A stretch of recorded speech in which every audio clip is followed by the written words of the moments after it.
Hello, everyone, and welcome to our first birthday party for Fierce Awakenings. Yay for us. Hold on, I got my little paddle. A year ago this week, we published this book.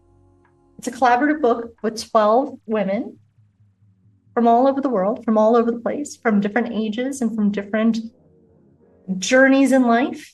And we created this book about calling in courage and confidence as we are walking the spiral path.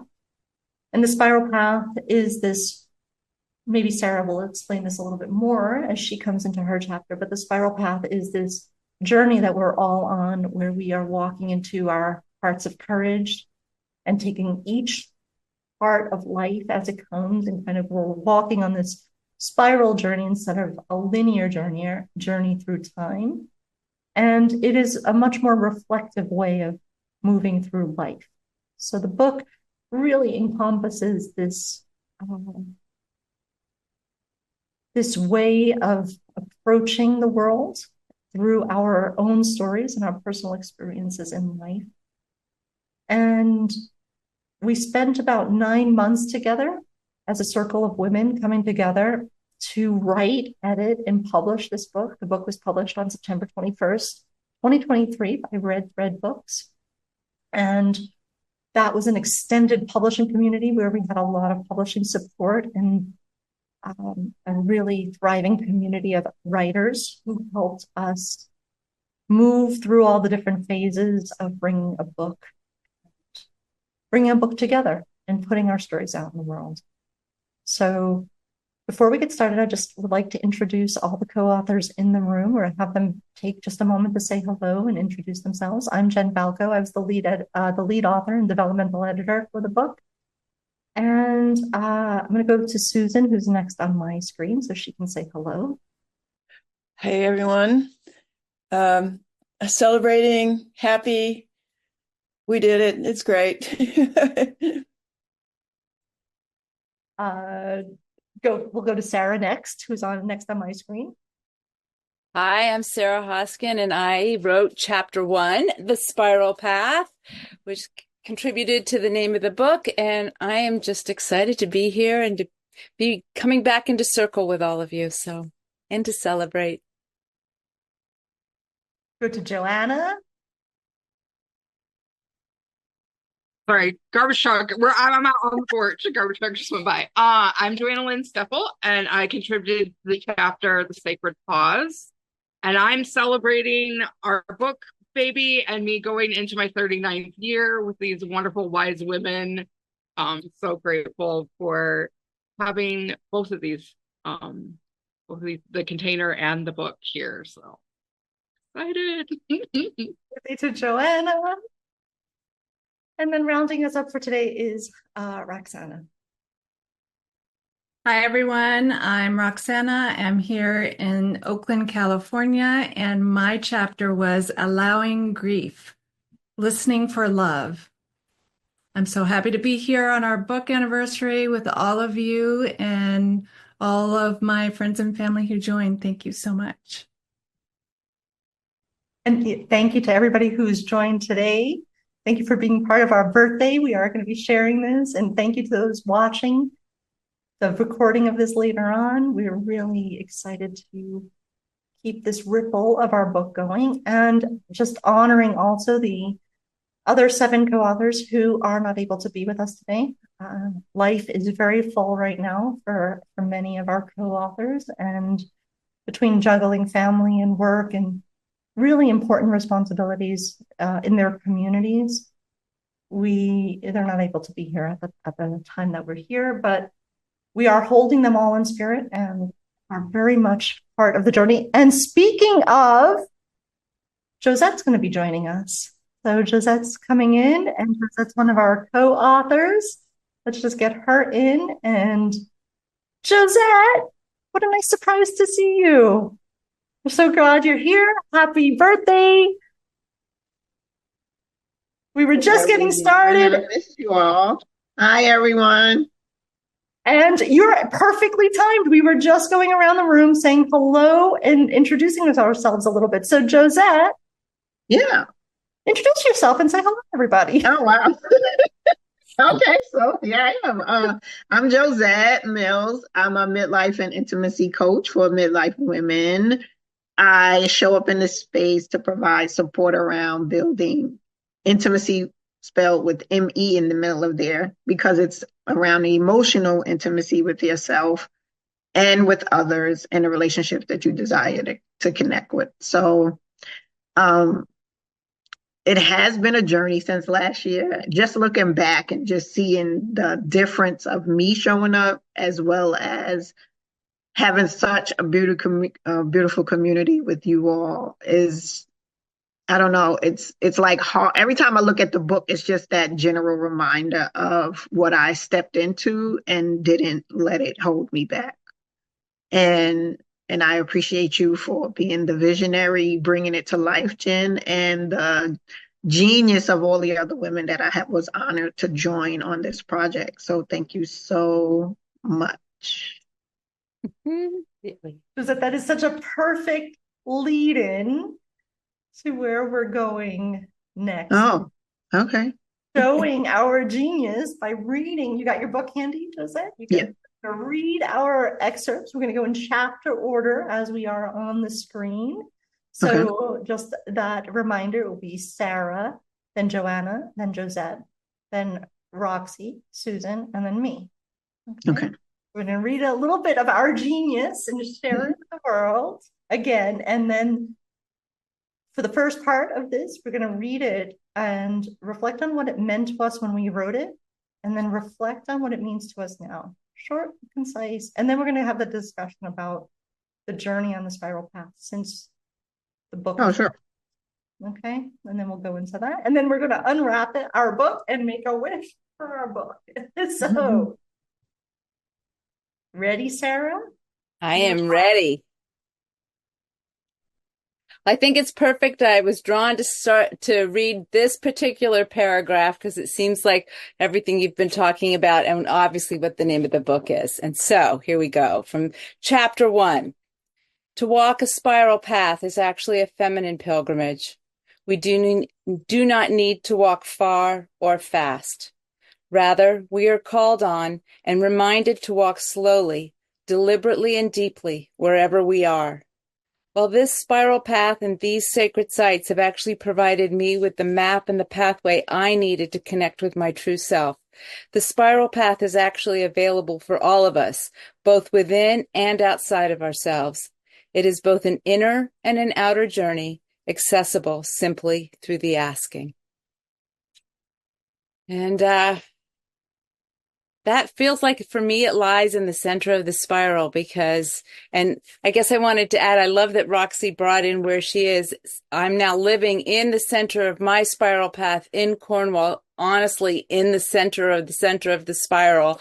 And that's transpired over this past year. But I feel like as women, we are designed to be able to easily go within, to access, to be more reflective, to feel, and to trust our bodies to guide us. And it just feels like the spiral path, instead of always feeling that we have to be pushing ahead, we can come in and realize that the twists and turns in life, those things that happen that are unexpected or that we would say are untimely are all part of a spiral path that we are on in our lives. And there's spirals within spirals, and there's parts of the path that are kind of more smooth, we might say. And there's parts that are more challenging where we're called to drop in deeper into the spiral, deeper into ourselves. And I think what is so present a year later is honestly, the truth of the spiral path as it's lived through me in my life, as I see it being expressed and experienced in other people's lives. And it just feels like in accepting this, we can let go of a lot of struggle. We can let go of a lot of the angst, and we might be doing something wrong. And God, what did we do to deserve that? It's more like there's a rhythm to life, and that the spiral is such an inherent structure in life. And when we can know that it's here to support us, we can know, like, one of my principles of life is I am guided, provided, and protected every step of the way. So when I remember that the spiral path is holding me, I can relax and I can trust where that path is taking me. So that's what I want to start with and open up the conversation to. Thank you, Sarah. That's a great starting point. And your opening chapter really sets that stage for the rest of the chapters to fall into place. Joanna. Way to write. Now, this was not just any convenience store or pit stop. Lyons is my mother's hometown, a midway point. The convenience store was the original site of my grandfather's car dealership, and across the street is my grandparents' house. Here was a safe place, a sacred holding space. I sent my parents on a fool's errand to hunt for provisions to provide me comfort. But a deeper solace came from being in this place where my family once gathered.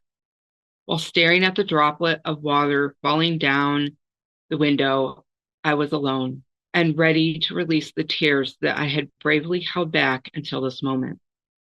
They began to pour just like the skies above already had. I've always found it easier to cry when the heavens do too. The dam had been broken. And I think, for me, really wanting to share this particular paragraph, I enjoyed writing it, and it was a great way of really capturing this moment in my life. But I think for me, in the writing of that paragraph, I was in a process of really in grief, and now in another cycle of grief since the book has come out. And it was just a reminder to myself of how far that I've come in really embracing my emotions, sharing my emotions, and being comfortable sharing that with people. So that, for me, in regards to the sacred pause, I think I wrote that for me. That part is for me. The rest of it was just to have some sort of life lesson for everybody else. But I always like coming back to that particular chapter of that was for me in that moment, and it still is that chapter for me in this moment.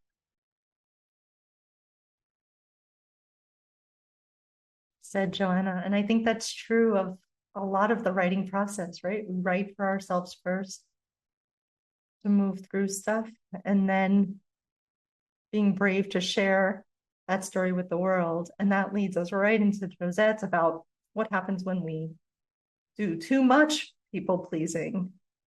Go ahead, Josette. You're muted. Oh, sorry. I tried to do that. My grandkids was making noise. Sorry about that. So while exploring multiple practitioners of emotional release and movement work, I felt so out of place because the other attendees knew the rules, the appropriate attire, the moves, and verbal cues, and were free to express themselves as they saw fit. I was judging myself so much, I couldn't fully pay attention. My brain was a huge distraction. But the feeling the practices left in my mind and my body called me back quite often. Like a bottle of Pepsi being opened and you hear that sound of the air being released. I committed to feeling those emotions and surrendering to the new habits that were forthcoming and forming, so much so that I got certified to teach my favorite modality, the other women. And one of the things is that, and it's so, I don't want to say it's funny, but it's so just connecting in the times when I question, when it's only 5 people that register for the class and it's only 1 that show up or whatever it is. And I just have to continue to find myself in ways of do it the next month and do it again and do it again. Because that one person was touched, moved, and inspired it will have a ripple out in the world that if I don't have that one next month and that one more person, that's still other people that I neglect to have that opportunity. And so what I see and feel more so now, a year later, is the ease of more and more day by day that they get it when I say no to things now. It's not a, you know, I got to go in the bathroom and kind of have a moment. Those things are so minimal that it's not even a second guess or me needing to journal so much about it, because now it's such practice behavior that it's just like a part of my day to day. And they don't even get offended as they did. It's like it's warming off on them. Like they just know that it's me showing up. So thank you again for the opportunity to get this out and to impact other women with it. And also to really see it how the inward, the upward, because some days it try to creep back in, that little people pleaser. And I'll be like, wait, yeah, no. Yes to them is a no to me. What are you doing? And so, yeah, thank you so much for that opportunity, for that reflection, Jen. I love that. Oh, and Josette, your chapter particularly has had a huge impact on me. I'm like, oh, you could, no is a full sentence. As you read. Oh, Yes. period. It's Yes. brilliant. Yes. No, that's true. My central nervous system is just like thanking you, like a thank you every day. Because soon as I was go to say no, it's like, and then those like bumps and the chills and the, oh, what will I say? What will they think? What? Yeah, none of that. It's so freeing. Thank you, Josette. Roxana. So my chapter, Allowing Grief, Listening for Love, was about my mom. Wow, getting a little choked up. And this is a spiral, as Sarah said, of spiral of all of us, we keep going to that spiral and we keep going out and then within and going a little bit deeper. And I've had that spiral again with holding space for several months while my grandmother was dying. So it's a medicine. And I'm learning that it's a medicine for me, a medicine that I can share with others, of how to be fully present without any stories, of just being in your heart and being fully present for the person who is dying and being fully present within yourself. As Josette said, be within yourself. I mean, it's so important. So what I'm going to read here is from my worksheet. And my worksheet says, how can we explore and transform grief with new perspectives and new understandings? The arrival of grief reminds us of the undeniable reality of our interconnectedness to all of life and love. And that's really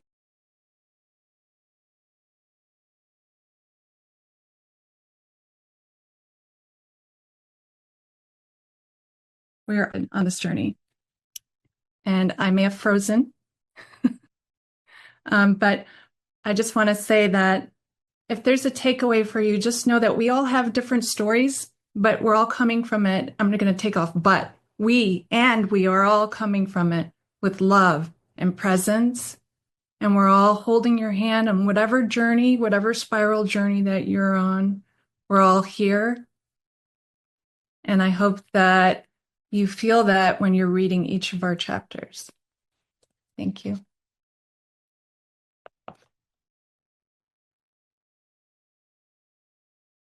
See, your brave story about grief is really so touching, because the cycles of grief that we all go through, and not just the cycles of grief that we hold with other people, it's the cycle of grief that we hold with ourselves when a little piece of us dies or a version of us changes and we don't know what to do with it.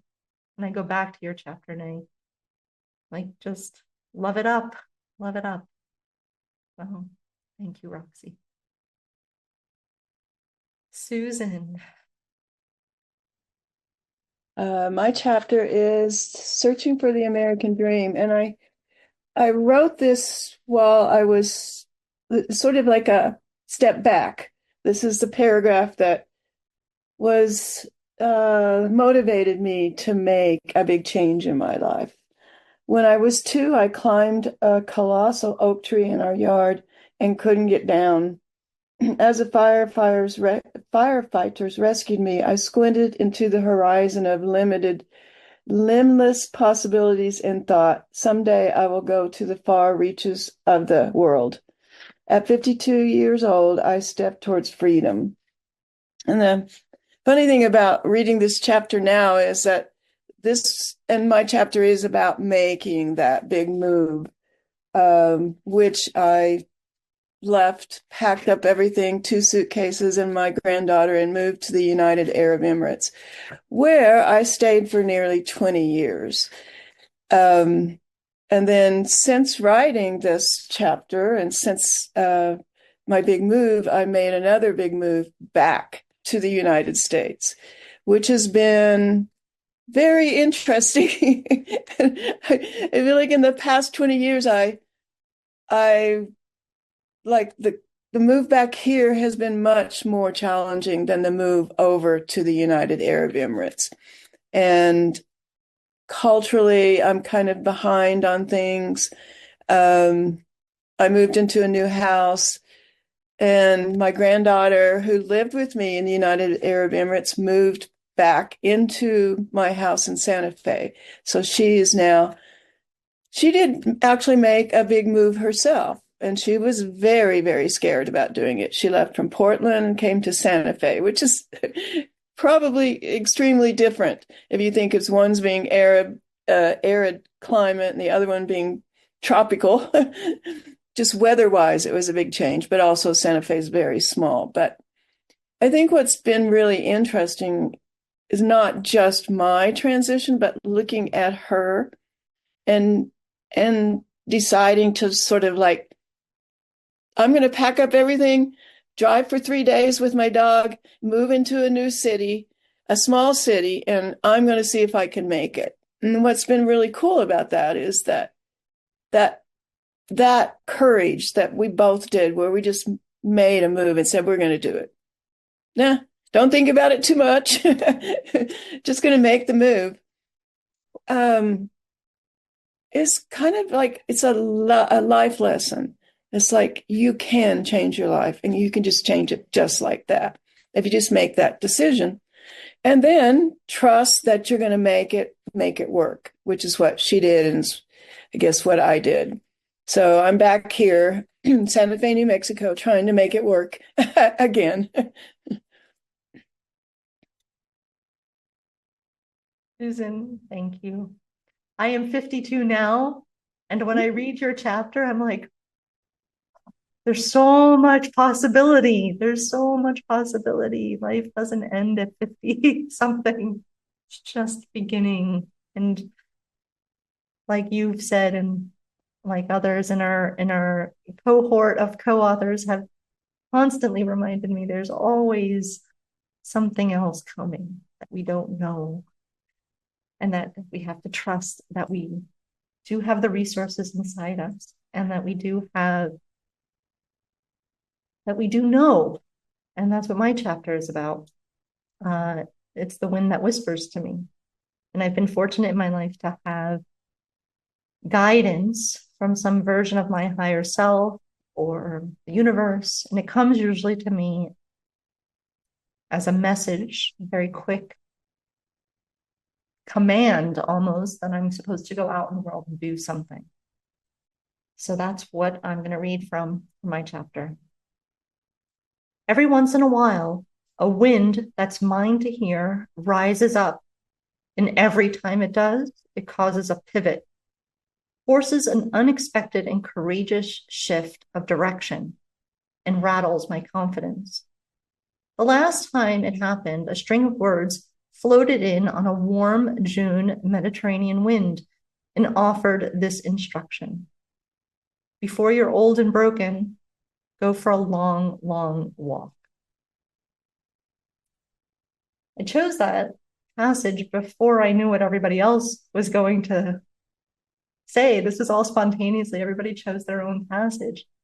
But the that moment of like listening for what's true to you is really one of the most powerful pauses I constantly give myself in my life. And when I wrote those words, I had a documentary about our walk, the walk that we completed, walked 16,000 kilometers across 2 continents with my partner, Louise. So when I wrote that, I was reflecting back on how that information came to me and how we said yes to that invitation. And then we spent 3.5 years walking. And in this last year, we've been bringing that documentary out to the world, sharing that story about the walk.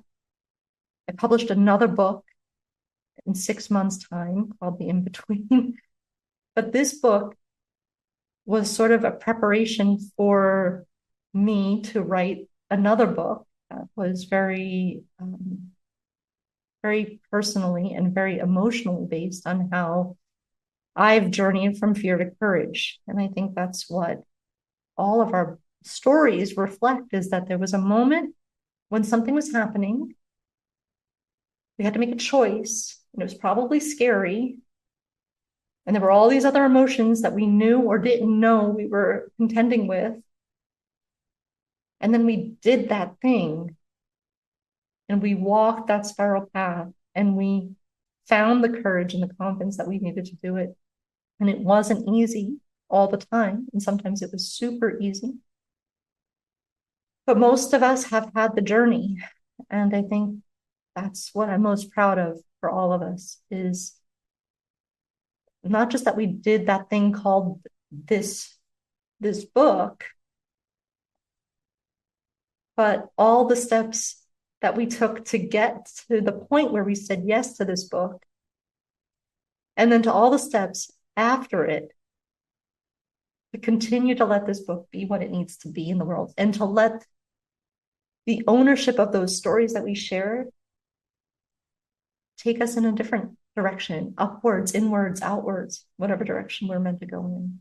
So how this book has helped me this year is it's just become a cornerstone. I go through the book and I'll land on a random page and pull out a journaling prompt or something. I'll pick something up before I go for a walk and just walk with that one sentence and just say, wow, like whosever chapter it was, there's always a little nugget in there that I'm still learning from. And that's, I hope, where we're going to go now. And just like we've talked about a little bit of like what has transpired for us this past year, but we're going to open that conversation up again and just kind of reflect back. What's the most significant learning from that experience of writing the book, going through the book publishing process, or the fierce awakenings that come from it now? And I'll invite whoever else is in the room right now with us on the Zoom call. If you want to be part of this conversation now, you're welcome to share as well. Just raise your hand, come on camera, and I'll pin you to the room. This is, as you know, this is being recorded, so do that. But this is a time for us to connect and just take a step back and say, wow, a year ago on the equinox, we published a book. And here we are on almost another equinox with a hugely important eclipse with a lot of things in retrograde, where we're able to kind of look back and see that success. And I'll open up the mic for everybody now, but that's sort of the like, how can we rest on that laurel? And then how can we not rest on that laurel? Like, how is that laurel going to carry us not to the next achievement, but to this knowing of who we each are as we show up in the world? Whoever wants to start with that gigantic idea, just share what you know now. I'll start. So in the year since the book, I moved to Cornwall, and I moved here 9 months ago. And interestingly enough, I'm right now in the birthing window of my new business and my new website, which I will just say is called The Sacred Beyond. And I was realizing as I was listening to each of you share is that when we walk the spiral path and we're circling into that center, we're stepping into the unknown. We're going beyond what's familiar, beyond what we've done before, beyond that safe and more secure place. And the spiral path will invite us in. It's almost like sometimes I feel like the bottom drops out and dumps us right into the middle, right? And we're just like, oh, here I am. And I really don't know. And I think that's what's opened up for me in this year is being able, more willing and have more capacity to open up into that unknown, knowing that I'm being held, knowing that not only that I'm a part of a community of women here, but I've got other communities too. And that this spiral holds me as I sometimes tiptoe forward going, how much more am I willing to go beyond what I've known before? And I'm just marveling right now at how much this book and the focus of our chapters and the weaving we created, like the synergy of what we created, is part of that container. It's holding me, and I imagine it's holding each of us. And I guess my hope is that it can hold each reader too, to step beyond, because that's where the magic is. That's where we create, and we create something that hasn't been created before. So that's the piece I just want to bring forward, because whether it's a journey of grief or a journey of creation or whatever it is, there's always a gift in it and something for each of us to receive and then contribute.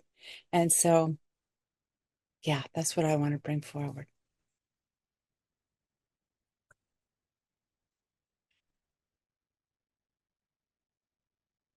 Feel like I should go next.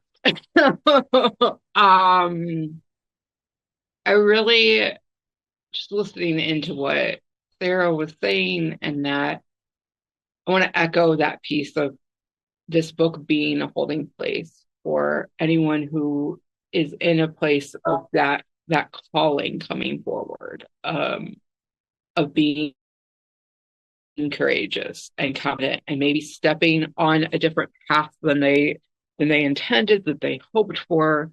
So in this year, I didn't, on my bingo card, did not anticipate losing my mother at the beginning of the year.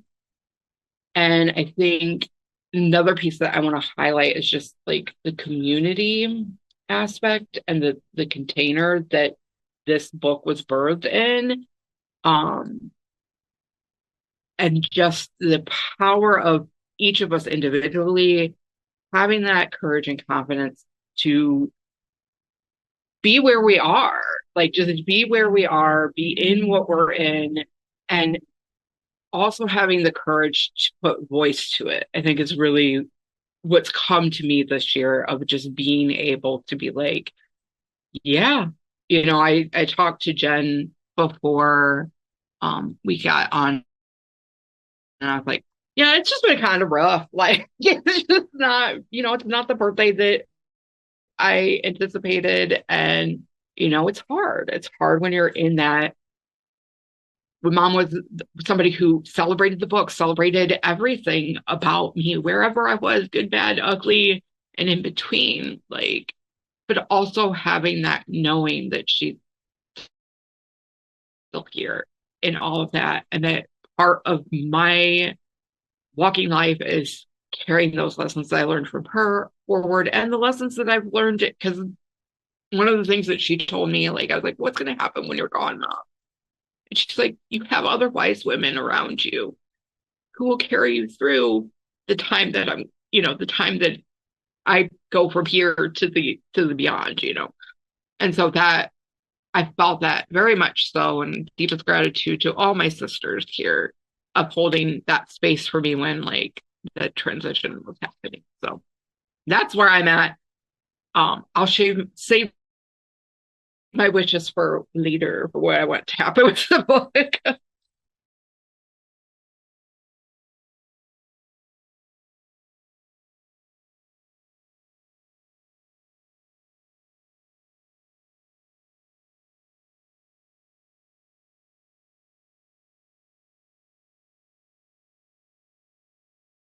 welcome in, Lynn. Thank you for volunteering to share something with us. Sure. Thank you so much for inviting me to this. As you all may know, I'm a friend of Roxy's and have known her for many years. And my watching her go through this process of writing the book has really, I can see that it has really opened her up and enabled her to really share those emotions with other people and be able to help them heal. And clearly that's been a strong motivator for her new work.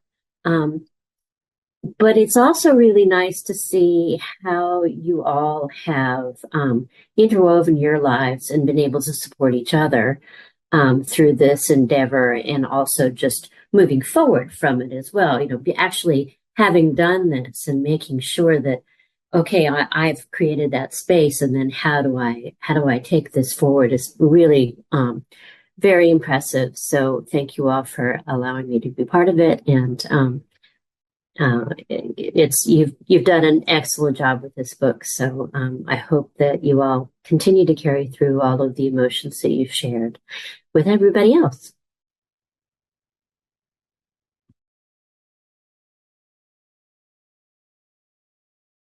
Thank you, Lynn. That's beautiful. That's what we do this for, like just to know that there is an impact in the world and that somebody else is moved by our ability to come together, right?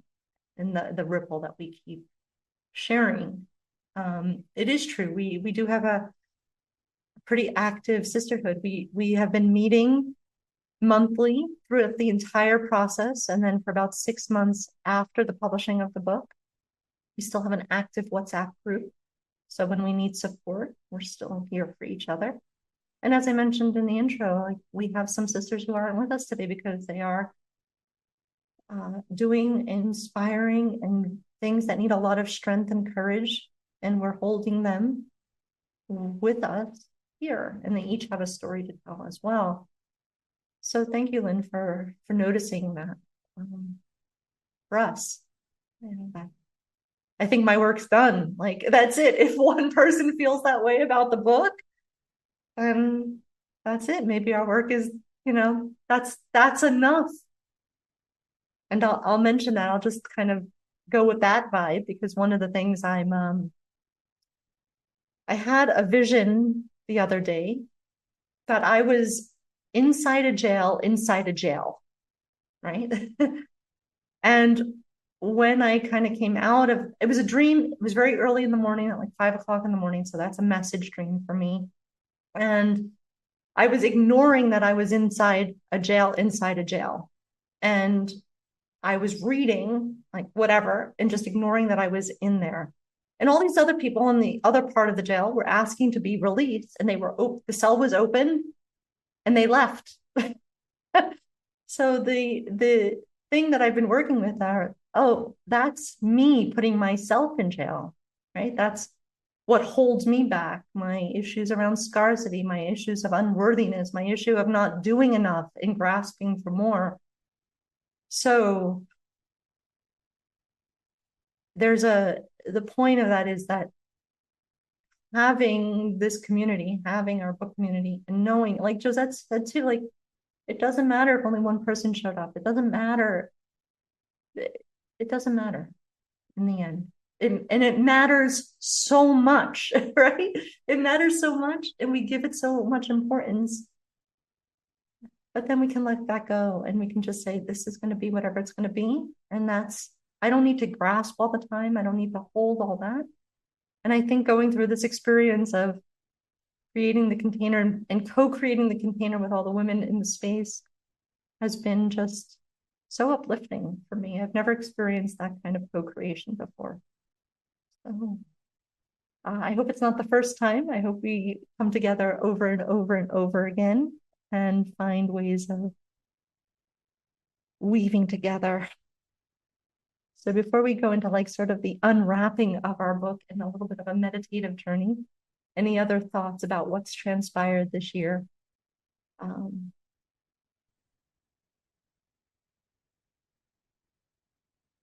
So I want to sort of bring what everybody has said together and how I'm feeling through this journey that I've been on with all of you. It's been one of courage, of dreaming, of allowing, of presence, of listening.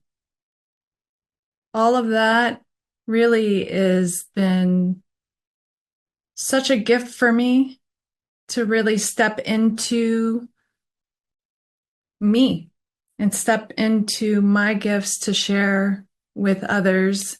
And that journey has been one that I know when I am doubtful, I can pick up this book and I can read anybody's chapter and feel that empowerment and know that, okay, yes, I can take another step. I can move forward. So thank you to all of my co-authors here and who are not here. I really, really deeply, deeply, deeply appreciate you and your courage. And I hope that anybody reading this book will find that courage within themselves. So thank you.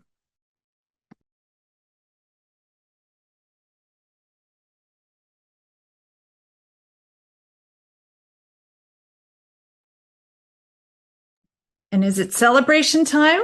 It is celebrate. Well, no. Okay, it's Make-A-Wish time. It's Make-A-Wish time. All right. So if you remembered, we came with a wrapped book. And if you don't have a wrapped book, that's okay. You don't need to have it wrapped. It's already like in its own wrapping and packaging. It has a book cover and everything. And it's a beautiful book cover.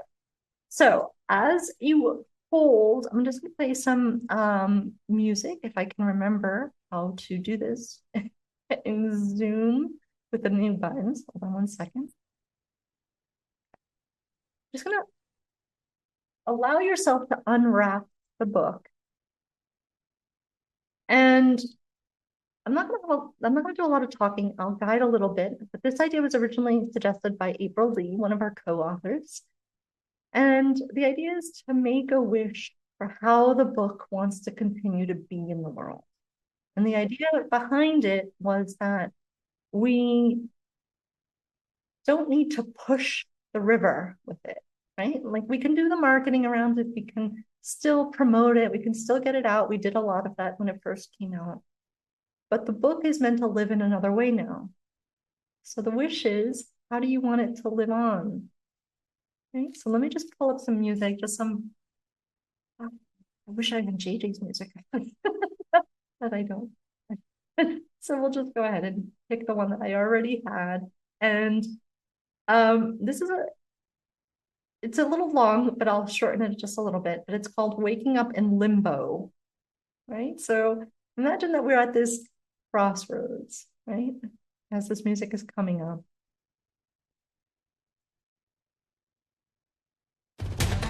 Oh, that's not what I wanted. Here it comes. You don't need drum beats just yet. We could do that later. But as this is coming up, and as you begin to dream into the big dream of what's still possible for our book, just allowing yourself to reconnect to this process that we've been in now for 2 years. And yourself to feel grounded and rooted in. Feeling your feet on the floor. Feeling yourself in your seat. Feeling grounded on the bottom part of your body as your upper body lifts upward into a comfortable position, connecting sky and earth.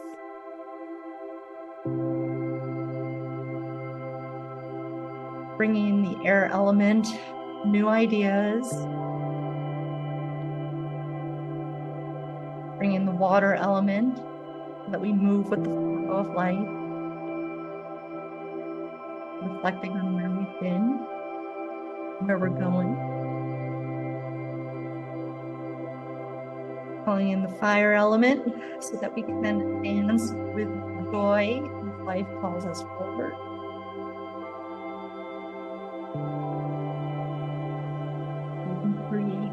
whatever needs to be created that takes us upwards, inwards and outwards, through another turn on the spiral path. Walking slowly, slowly with the earth element. Each one of our footsteps matters. Connects us to the readers that we know, the readers that we don't know yet. The person who's going to find connected.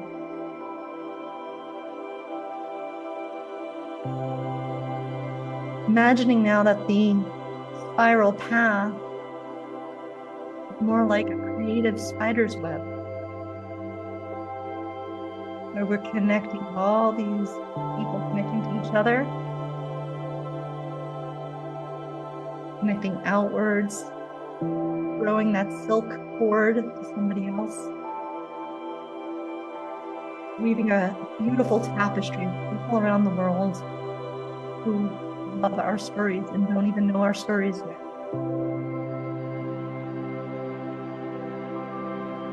Sitting quietly and now beginning to unwrap your book, our book.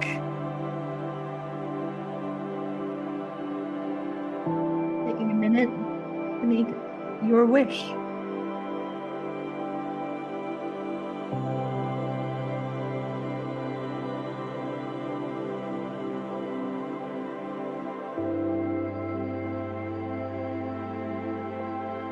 Breathing in with life and light.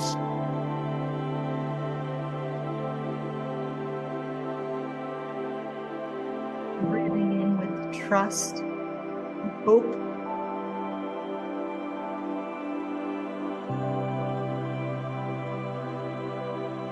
And of course, breathing in with courage and confidence to take the next step.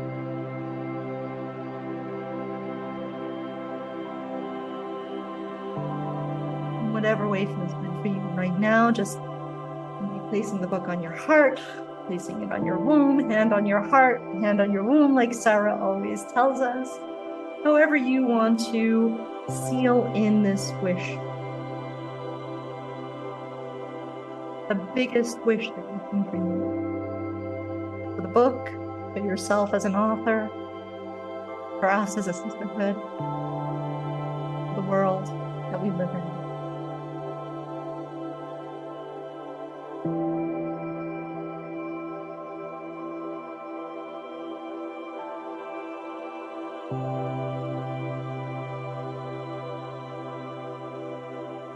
Laying your book down for a moment, and if you're able, just doing something that seals in that wish, embodying this. Maybe it's hands in prayer or a little wiggle to move all of that energy through. Hands on your heart, and your feet firmly planted on the ground. Whatever that feels like.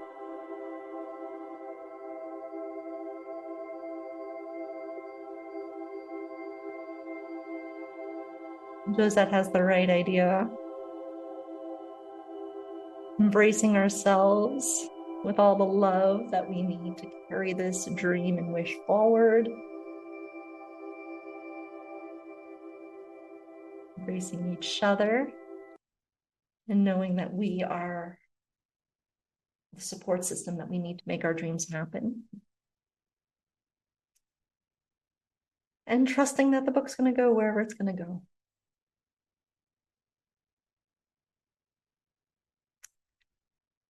So now we can celebrate. How do you want to celebrate? Shall we? You can name your wish. You can not name your wish. We can play some upbeat music. Want to celebrate?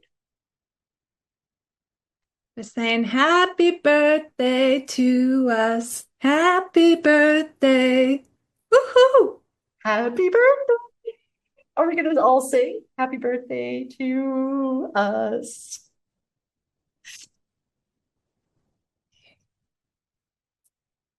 Amazing.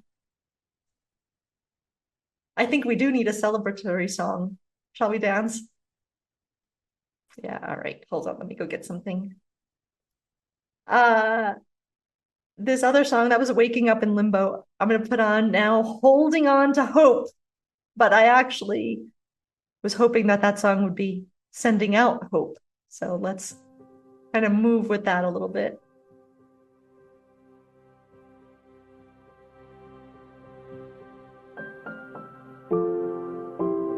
It's gentle. You want upbeat and like raucous, or shall we go with gentle?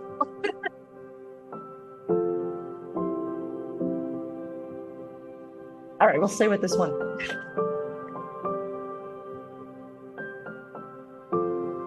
I'm just going to send up all the reactions as I move a little bit, all of them. All the ones that zoom. Let's see, do.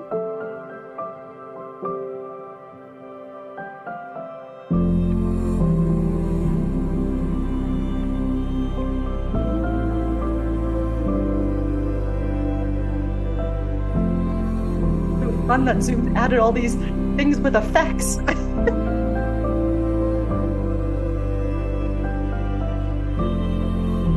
Our wishes in the world, the big wait.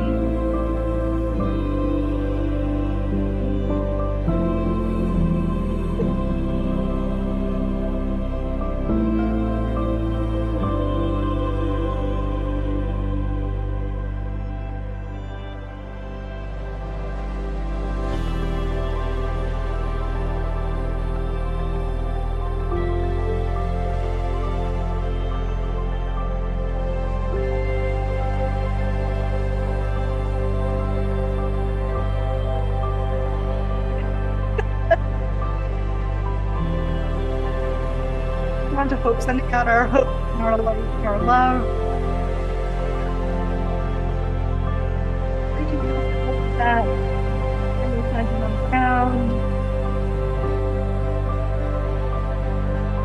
Just giving ourselves a big round of applause. Come off light for the dog clap. Woohoo! Yay to us! Happy Fierce Awakenings 1 year ago. Thank you, JJ. My wish for all of you is to continue embracing your path, gifts, and dreams. It has been an honor sharing this experience with you all. Thank you. May this book reach into the heart of every woman. That's right, Sarah. That's right, Sarah.